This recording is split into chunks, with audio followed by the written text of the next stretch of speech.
My name is Dawn Scully. I'm the Project Management Director at Care Compass Network, and I'm joined today by Rick Boland, Project Manager for DISRIP and Population Health at UHS, Sharon Chesna, the Executive Director of Mothers and Babies Perinatal Network of South Central New York. Say that 10 times fast. And then Jill Amira Gutierrez, correct? So close. Okay, darn it. Also from Mothers and Babies. My apologies, and Jill. Before Rick, Sharon, and Jill share their story with you, I wanted to provide you a brief overview of the CCN Care Transition Project, or the model itself. And again, we will leave time for questions at the end, so if you could hold those till the end of the presentation, please.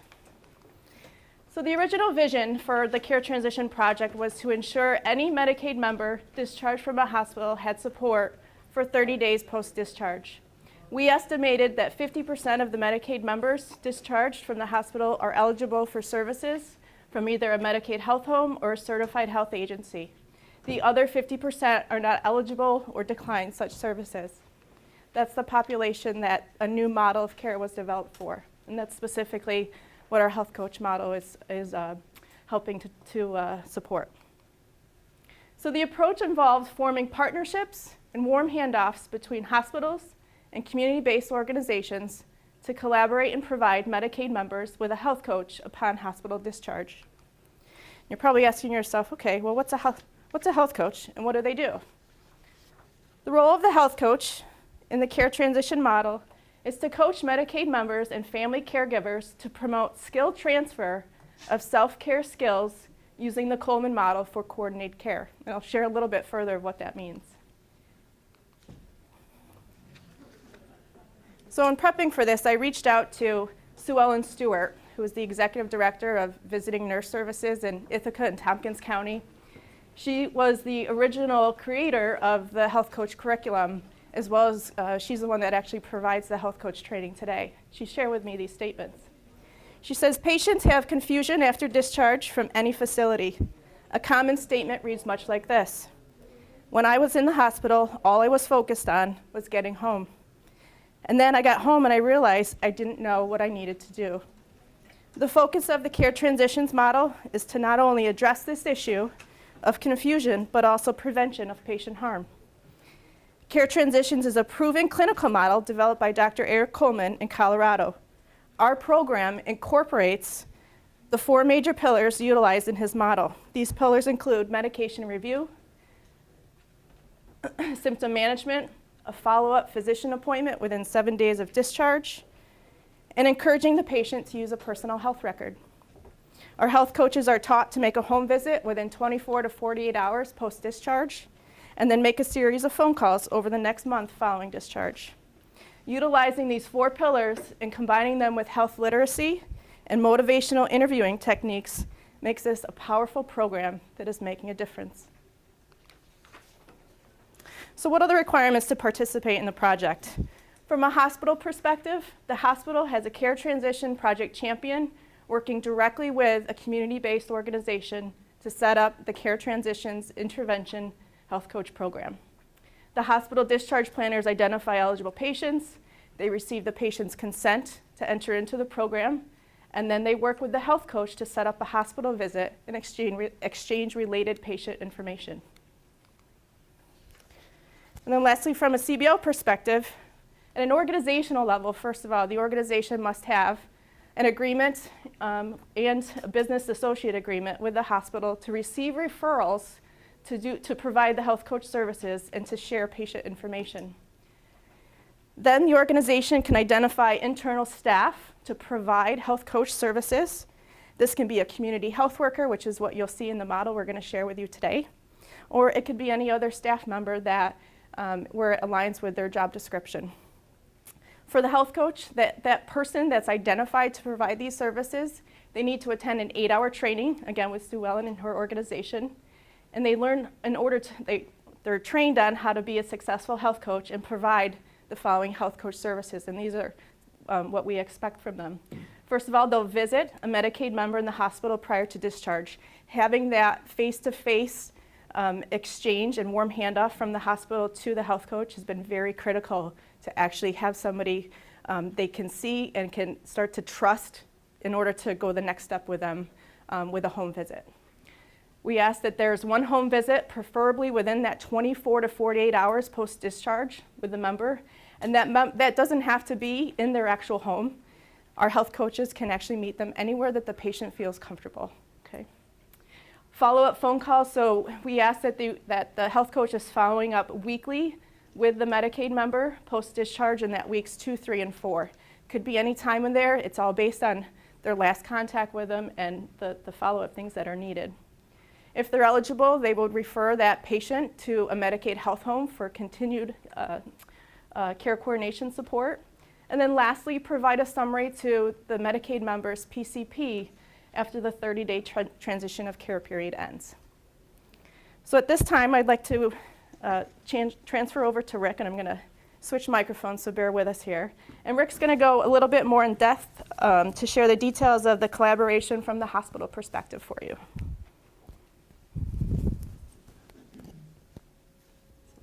Thank you. Oh, yeah. Thank you, Dawn. As Dawn said, my name is Rick Boland. I am the project manager for both DSRIP and population health at UHS hospitals. I get the really, really cut and dry part of this presentation when we get to talk about the legal mumbo jumbo, the BAA, and associated partner agreements.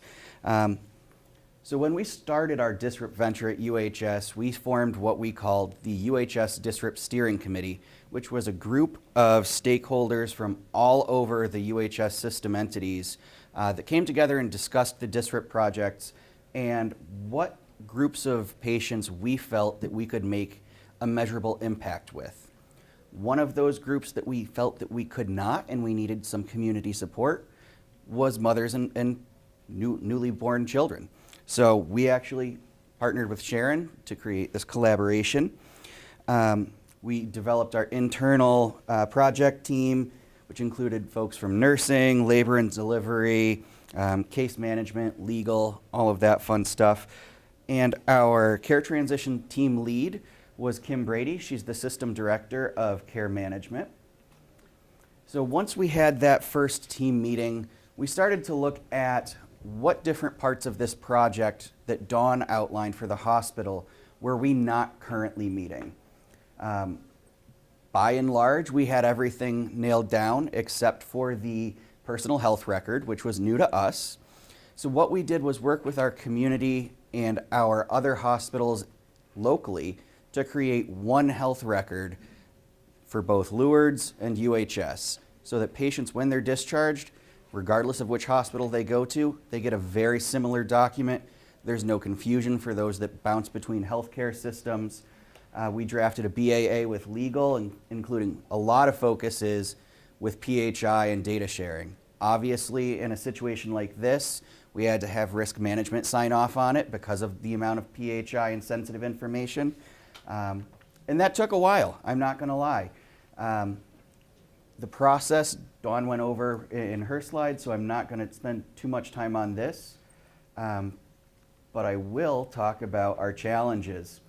Our go live with Sharon's organization was pushed back multiple times, unfortunately. Small things that we didn't necessarily think of, whether it was hospital access, you have to go through the employee health organization to get cleared to do that. Coordination of faxes and emails for our referral system.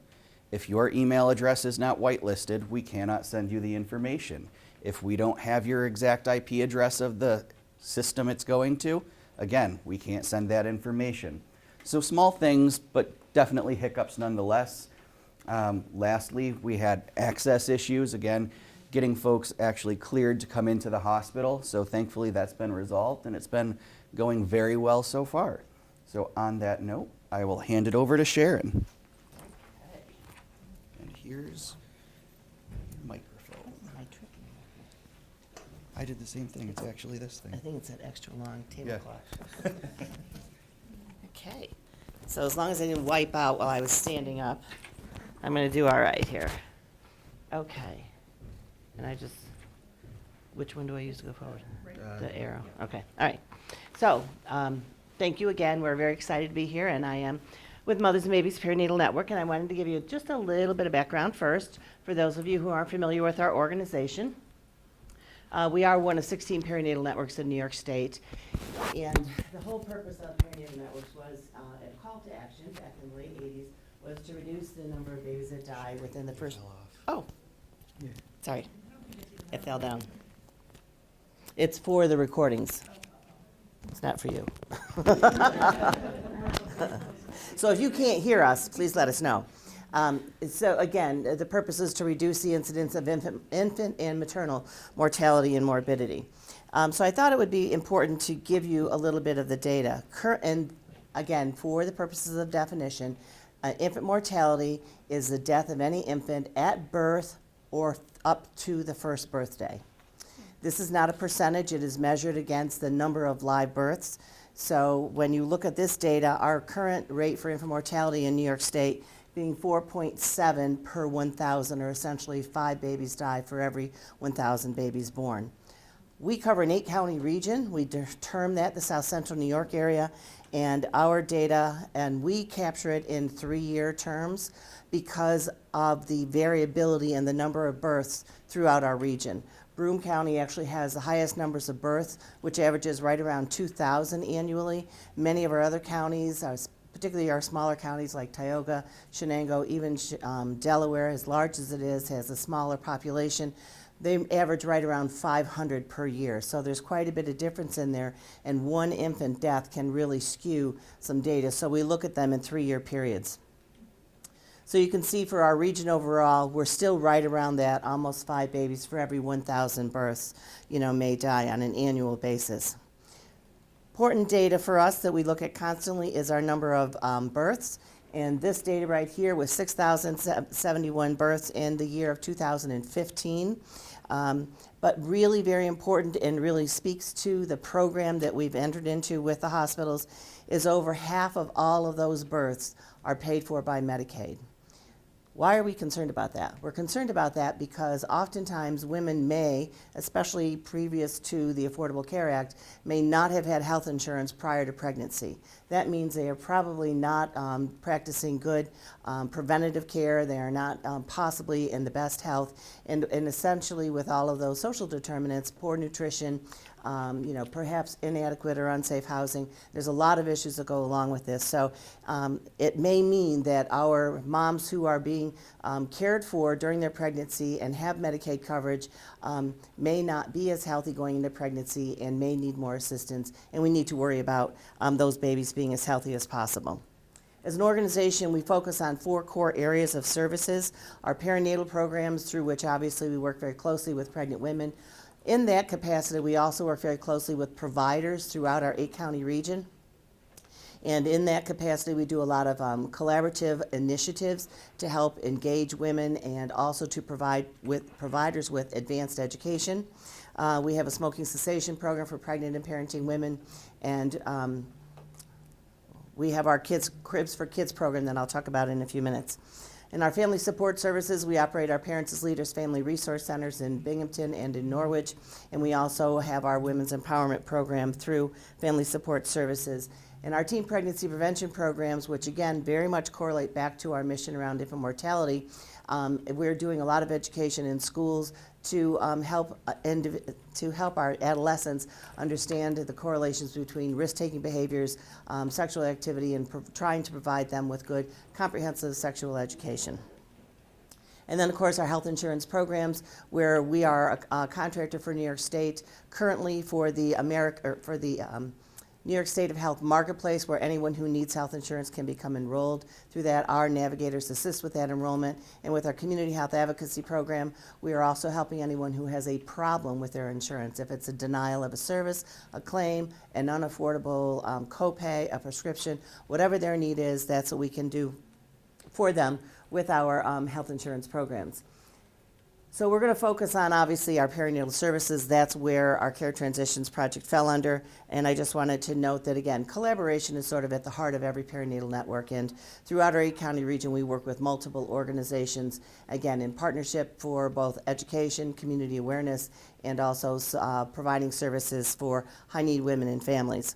And then, more recently, As Care Compass evolved, we have been very involved with Care Compass since the very beginning, even in the grant writing, and we're very excited about the opportunity that it has really provided our 9-county region. And sort of an off editorial, I was at a focus group yesterday that New York State is doing around the state, around your experiences with the disparate projects, and there was representation there from other PPS areas, and the counterparts for CCN had very negative experiences, and we were really able to share very positive experiences with our collaboration for CCN. So, okay.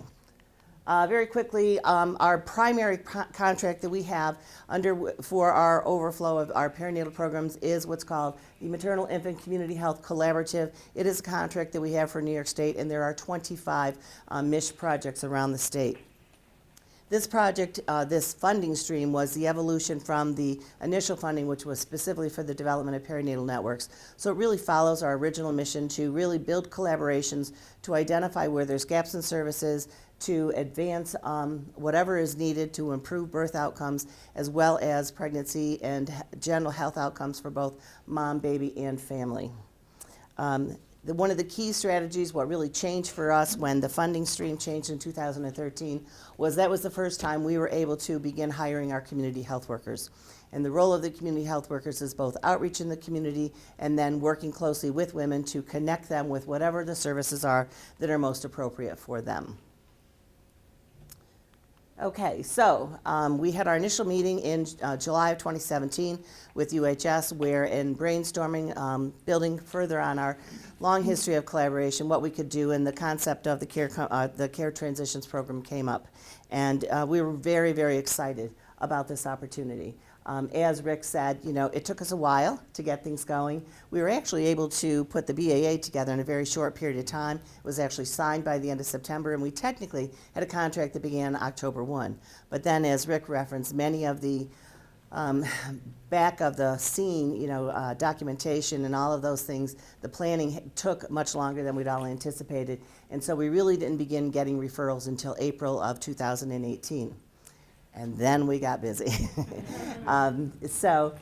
You know, I just thought I would give you a little bit of data in two ways. So between April of 18 and the end of 12/31/18, 441 referrals. We have 3 community health workers, and they basically receive those referrals pretty much every day.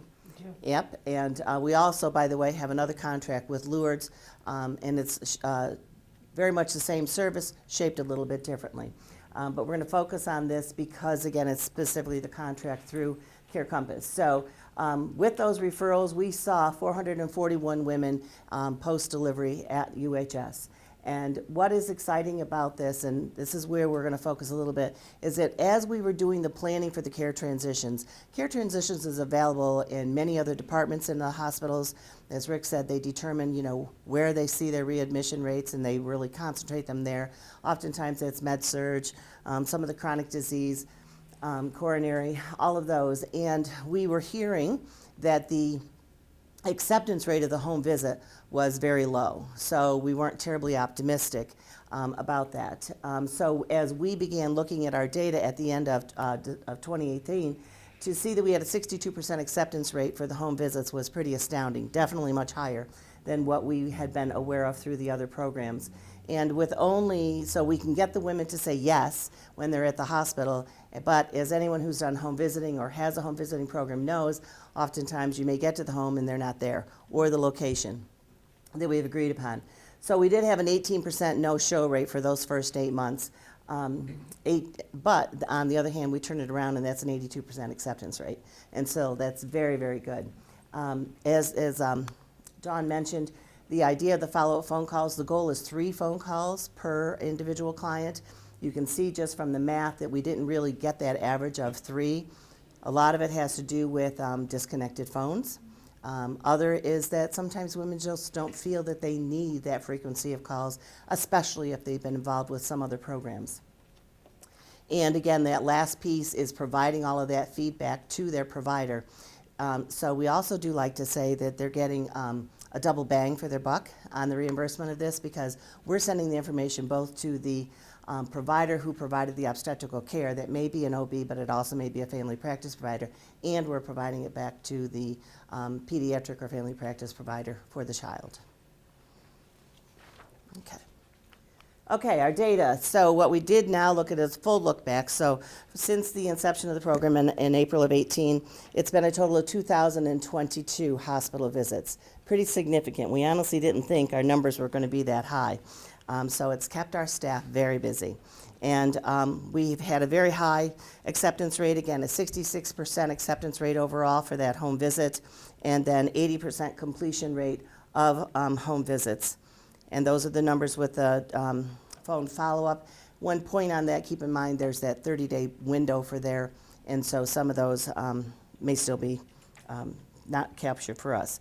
It's important to note that this contract with Care Compass, through which we're partnering with UHS is a regional medical center, and in our world of perinatal health, they are what's considered a level 3 regional or level 3 perinatal center, which means it's their high-risk services, the NICU and high-risk specialty pregnancies. So, and they do get a lot of deliveries from other counties. And then, of course, because we also look at the fact that within our region, Tioga County has no hospital within its borders.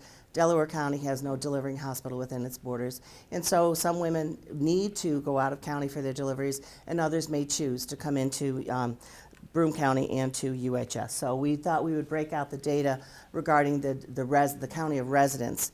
The other factor for this, when you're thinking about planning your services and also the cost of those services, is that when we have moms out in these outlying counties, we are still doing those home visits, and it's simply a much, a longer both travel time as well as the cost associated with that. Once again, coming back as a perinatal network, our goal is to make sure that we are really having healthy outcomes, both for mom and baby. And what we have really been focused on for many years, and you may all be aware that we have been managing a Safe Sleep for Babies awareness campaign, education and awareness campaign for almost 10 years now. And so we are also a part of a New York State collaborative around safe sleep. And then, as I mentioned before, we are a contractor, we are a licensed partner of the National Cribs for Kids program. And through that, we will adhere to a set of standards regarding providing a crib for someone who doesn't have any other resources for a crib. That would be a pack and play. And then with another package that goes with that, and education, so that every mom receives that education. This program was operating long before we initiated our Care Transitions project, but we felt that we needed to really utilize this opportunity for all of these new moms to do that. So 100% of all the moms who have been referred to us and who receive the home visit are getting that safe sleep education. And we are also striving to do a 30-day phone follow-up to make sure that they are continuing to practice the safe sleep strategies that they have been educated on. We had the data for the 8 months of 2018 where we were tracking, because of the involvement of moms with the home visits, we were actually finding many moms, once we got to the homes, did not have a safe sleep for their baby. So I think that in 2018, it was 22 cribs that we actually distributed. In addition, we've switched data systems internally, so we don't have that right now for the current year of 2019. Secondly, we're also looking at, again, our collaboration with Care Compass. We are a part of the 4A project, which is the behavioral health screens. And obviously we know that postpartum depression, can be very prominent for many women, or often, obviously, frequently after pregnancy. So we are implementing the PHQ-9 survey. And again, by the data here, you can see that for almost the last year, 559 were completed. And if that score is 10 or greater, it means there could really be a serious problem there. 100% of those moms have been referred, and we'd like to think that if we hadn't been there, hadn't been in the home, what might have happened with those moms. So again, excited about the opportunity this has really provided. As we finished up 2018, we also thought, okay, well, part of the whole goal of DSRIP is to reduce the emergency room and the hospital readmissions, and this is a part of the Care Transitions, was one of those key strategies. So we decided that in addition to that 30-day follow-up, we wanted to go and do further. So we are now doing a 90-day phone follow-up to all of the clients, and that just began in January. Our staff member that's doing that is also obviously involved in another project, so this is just a piece of her work. And here you can see that she reached out specifically to 134 moms so far. Getting the response by phone is always a challenge, so we have 58 that have been completed, but 100% of them have indicated that they're continuing to follow their safe sleep practices. We've had no readmissions of moms for the hospital, and as you can see here, only 3 babies, and all of those were really deemed medically necessary. So as I said before, one of the things that people mentioned that we were most proud of and that was most different from other care transitions was our acceptance rate for the home visit. And so that's one of the things we're really excited about. We do think that part of the reason for that is because pregnant women, especially if they are first-time new moms, may be very anxious and they're welcoming someone to come into the home. Another possible reason is that many pregnant women are already involved in a number of services, and they may well be used to someone either asking or coming into the home. So they may be a little more receptive to a home visit than someone, let's say, coming from a surgical procedure might be. But the other piece that we feel is super important about this is the strategies and the ability of our community health workers to speak to our moms, meet them in the hospitals, do that engagement, and that's really, I think, where our acceptance rate comes. And Jill is our real rock star on this, and that's why we wanted to turn it over to her to share some of her strategies. I saw a question, but I think we want to hold questions. That's fine. Yeah. Do you want me to ask now or no? Go ahead, actually, it's fine. Go ahead. Okay. I was just wondering with that, when the community workers are meeting with the moms, calling the moms, are they talking about their postpartum visit and encouraging them to go? Yes, we do. We ask Let me them ask if one. they- The question was, when we're calling the moms, are they confirming that the woman is scheduled and going or keeping her postpartum visit? Yes. Okay. So I'm thinking you're asking about 2 questions. Is that through the 30-day phone follow-up? Yes. Then I'm going to turn it over to Jill. Okay. I am not going to stand up. Okay. I think I'm loud enough. So I'm a community health worker. I have been just a little bit over a year. But before that, my background was predominantly in customer service and focus group recruiting and things of that nature. So that background teaches you not to ask questions where no is a possible outcome. So we only want the yeses. You also have to, it also helps enormously that what we do is of great benefit to every life we touch. And because of that, I can enter every room with the full expectation that I'm going to get a visit. And it works out that way most of the time. So I was asked to just kind of talk about how I do that. And the first thing I do is I read the room. I always acknowledge the family that's there. I congratulate everyone. Making eye contact is very important. Pay special attention to the mom, obviously. I just recently had a mom, I walked in, she was alone, and it looked like she had been crying. And I immediately thought, oh, she's feeling the baby blues and a little postpartum depression is going on. So I said to her, it's natural, let it out, it's okay, talk to me. A lot of moms feel this way. And she just burst out into tears, and CPS had been called on her because the baby had tested positive. She had tested positive for marijuana. But nobody had explained to her what the procedure was, what CPS was actually going to do. They didn't reassure her she's going home with the baby, that it's a follow-up appointment, what actually happens during that time, and how little chance there is of the baby being taken away. She was a mom of 4. Had never been reported for anything before.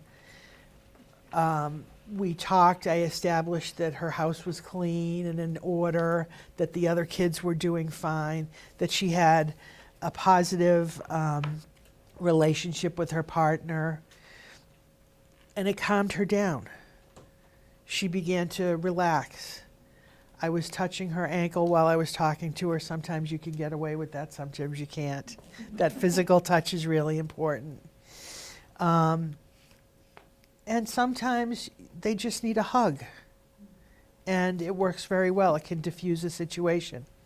I had another client who had been having a very challenging time with UHS, was getting some mixed signals, and I was warned before I went into the room, good luck.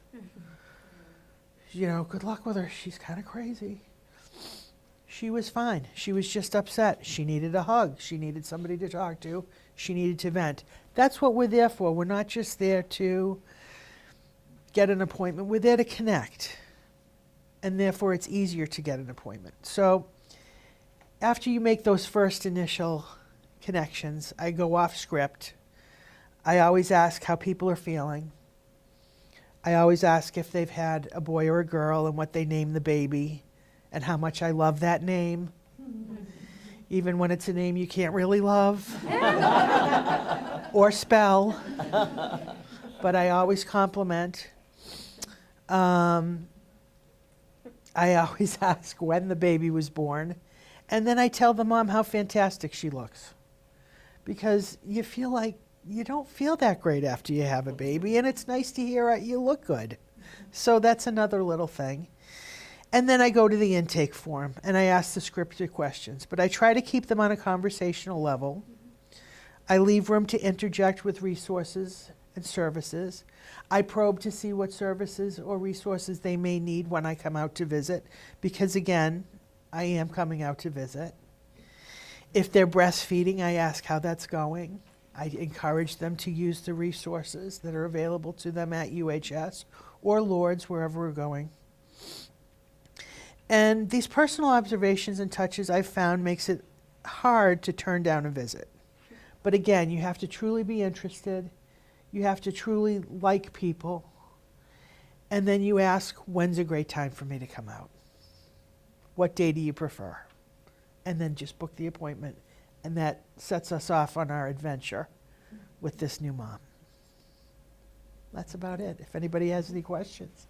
I actually Sure. I'm Rebecca from Mothers and Babies. We work together, but I don't get to talk to Jill. She's always busy. So you have, it sounds a lot of it can be a smooth transition. Can you talk a little bit about the ones that don't go so smoothly? Sure. There are people who are very, I've got 6 kids, I don't need anybody. Well, that's still an opportunity to say, hey, have you signed up? Are you good with WIC? Are you good with SNAP? Is there anything I can do for you through a phone call? Do you mind if I call you once a week for a couple of weeks, just to check in and, in case you have a change, a change of heart?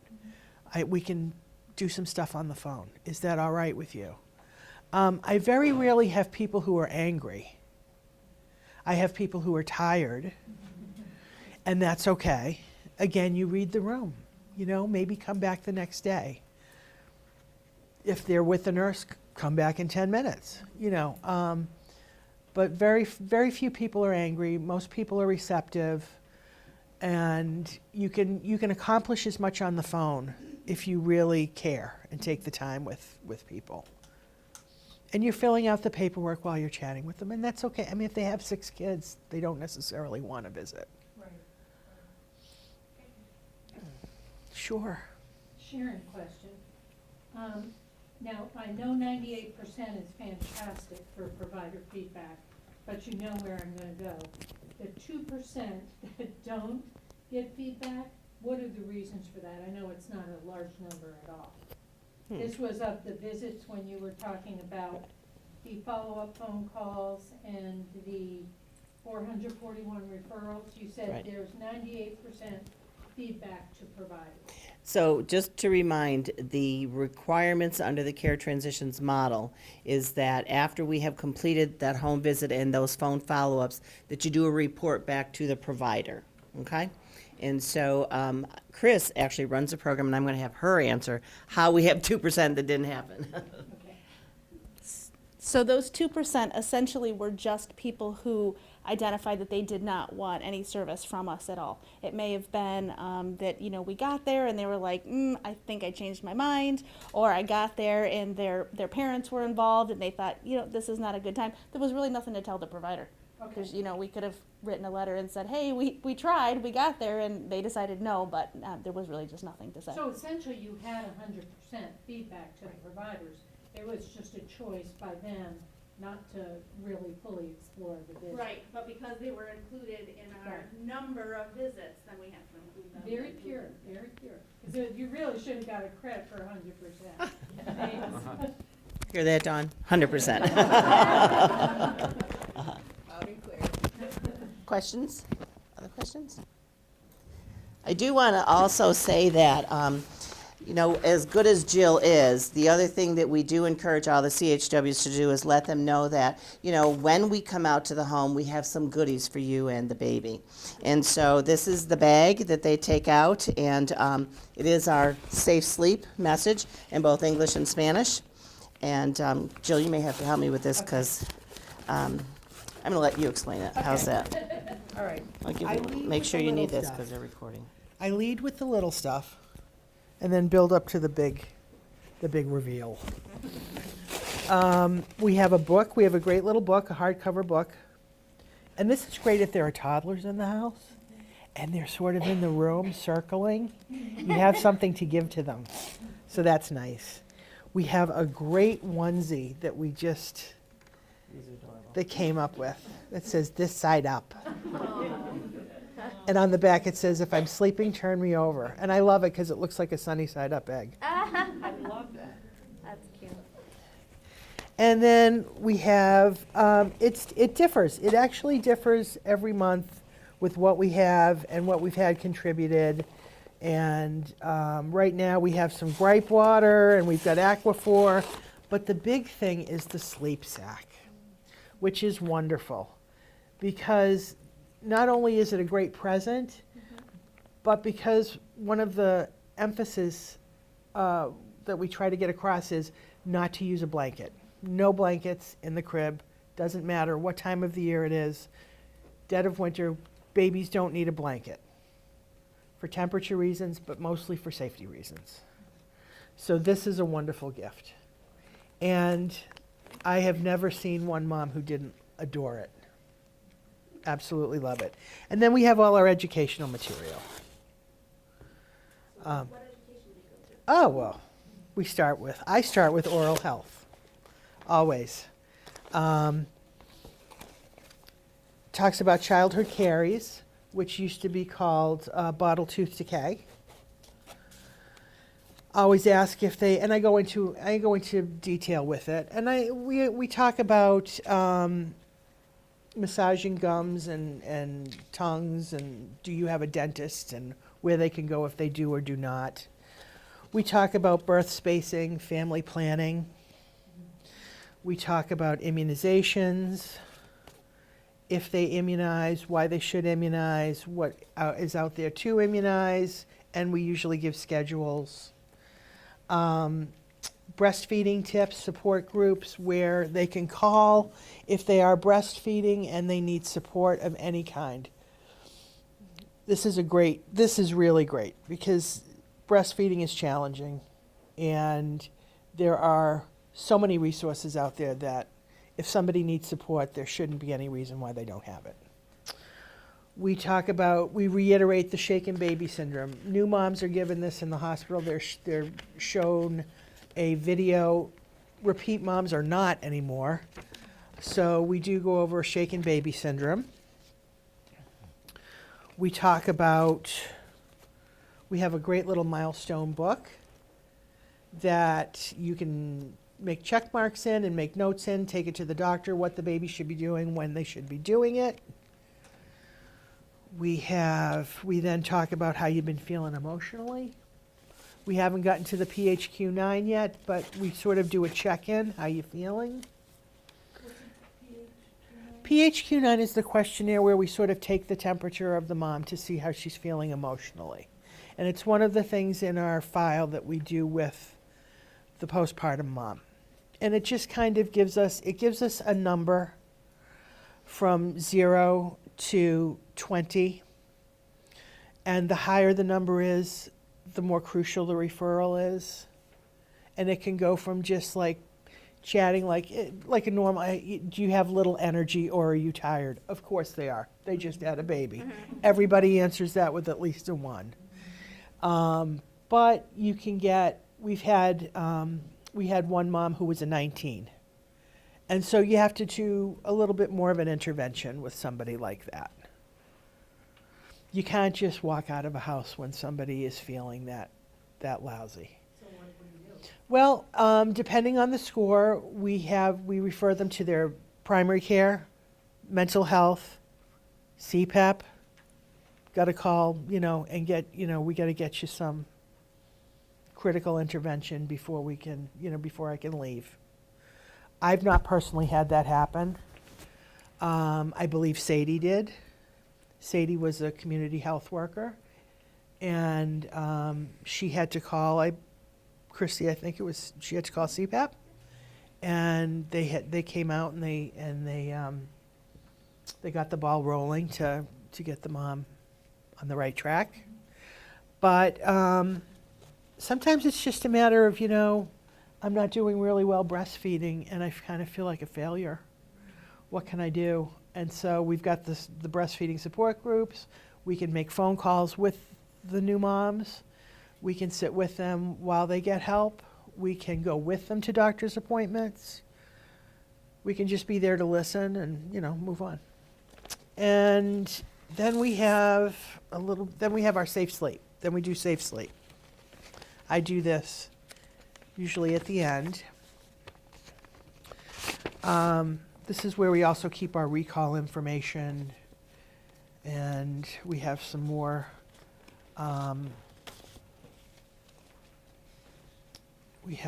pamphlets about safe sleep. We have pamphlets about tummy time, which is very important for the babies. And sometimes moms don't know that starts right away. As soon as the umbilical cord falls, that starts right away. Tummy time, you can do that week 1. Start for a few minutes and move on.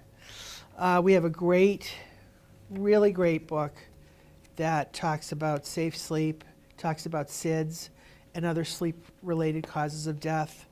It has the physiological reasons why it's better to put a baby on their back rather than on their belly or their side.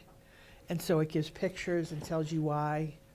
So that's some good information there, really good information. I always suggest that if they're going to read anything, read the oral health, read this. Gives you all the stuff you need to know. And then we ask our safe sleep. We do our safe sleep education. And then if they have any questions, and then if they need any resources or any referrals, anything in the community, are they interested in the PACT program? It takes about 40 minutes. If you're chatty like I am. And then that's it. Are there any other questions? I just wondered about what, I'm looking at the reading materials, I'm wondering about literacy levels. Do you ask for that at all? Or? We don't. I mean, I think what I do is if I notice that someone's having a hard time, or if they, I'll read everything to them rather than just throw it at them. I read them all the forms that we have so that they know what they're signing and what they know what they're looking at. But the stuff is pretty straightforward and not too, doesn't talk over anybody's head. It's, Can I jump in real quick? yeah. So anything that we create, I actually do a literacy test on. So I didn't know if you were asking about the literacy test for the families that we work with, or the literacy test for the materials, but I make sure that everything is written in under a 5th grade reading level before it goes out. And then, like Jill said, all the community health workers read all of our forms and stuff to the I just wanted to add one other thing. Rick was talking about in the preparation of this that the whole model for the care transitions and health coach is that you have a personal health record that the patient gets with the discharge. When we first began getting involved in this project, we looked at it and thought it's kind of dry, and also the fact that when we're working with mom and baby, that you don't need to have 2 separate records. So actually we recreated one that is both for mom and baby together, so they can capture all the information and then also the questions that they might want to ask a provider. Did we have another question? We did. Just out of curiosity, what is the average age of your moms? Oh, it's all over, but I would say, oh, I don't know, I've had a bunch of teenagers lately. But mid-20s to 36, 38, yeah. And as far as the material that is handed out, is there, do you find that your moms are more attached to their devices if they have them? And are they open to printed materials? Oh, They're so yeah, we do have some material that's an app. It's a material for an app if they want to use that for milestones rather than the book. But I don't know. I mean, I don't know if they're actually, I don't know what the percentages of what they're reading after I go. I was curious. Yeah, I would add, in some of our childbirth prep classes that we offer at UHS, more and more of our materials now, we put websites on them. A lot of the literature. So it's duplicate? Yeah, so it's basically a duplicate, or if it, say it was a breastfeeding Yes. brochure, it'll have a website where you can go if they wanted to use their devices on it. So, almost everything that we give our new moms now has a website on it that corresponds with the printed material. Cool, okay. So we're about, did you want to, I was just gonna say, we're about at time. It's really exciting, I think, to see and to hear about the collaborations like this that are happening throughout the community and the positive impact that they're making to the members of the community themselves. One last thing I wanted to share, since the beginning of DISRIP, the CCN 9-county region has seen a reduction of 20% in potentially preventable readmissions. And I think from the story that you heard today, I think we all can hypothesize, and pretty soon I think we'll actually have factual data to bring to you. But I think this program is one of the examples, or one of the main contributors to helping to reduce that metric in this area, and it's making a huge difference. So I hope that you were all able to learn something today, learn something new, and just know that there's always opportunity to collaborate and even to try new things. It's just starting the conversation. So thank you all. Thank you.